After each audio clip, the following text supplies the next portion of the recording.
There's a new feature in Horizon that might make your life so much easier. If you haven't tried this, oh my gosh, it's about to change your life. I can't tell you how many times I've built a world and it ends up a little bit laggy and I'm not sure why. Well, this new feature called Content Trace allows you to analyze your world and see exactly what's being used and what might be being used in a way you didn't expect. So what you're going to need to do is either on your mobile device or in your VR headset, open up the performance tools and start a content trace. I recommend running this for about 3-5 seconds max. You want it to be relatively short so you can isolate in on what you're looking at.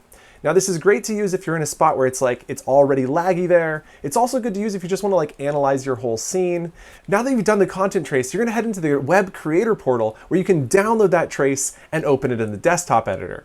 Now from the desktop editor, there's a lot you can do. My favorite thing is to analyze my textures, my 3D models, and you can also check out your memory and see what's actually using up your RAM. It's very fantastic. And as you're going through this, you might discover some of your textures were weird sizes, like say 5,000 by 3,000, and that ended up becoming an 8K image. So you might want to down-res that to honestly, more like 2K. You don't even want 4K images most of the time in your world. But yeah, you can see how those images, or you might find extraneous textures that you didn't even know were being used in your world. And you just need to go find those models. It'll tell you which model's using it. That number on the far right, you can actually search that in the hierarchy, and it'll pull up the model that you need to change.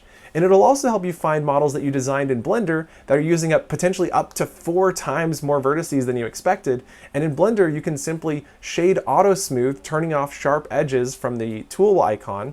And when you re-import that, that's going to bring it in with a lot less verts, because when you shade flat, it causes the GPU to need to know where every single vertex is on every single triangle. It's a lot more expensive. So with that, I think you've got what you need. Get started, try it out. It's going to bring your old worlds that were a little laggy back to life, and idealistically bring in a little bit of performance. Now, I can't fix the worst case scenarios, but it definitely can get you headed in the right direction. So best of luck.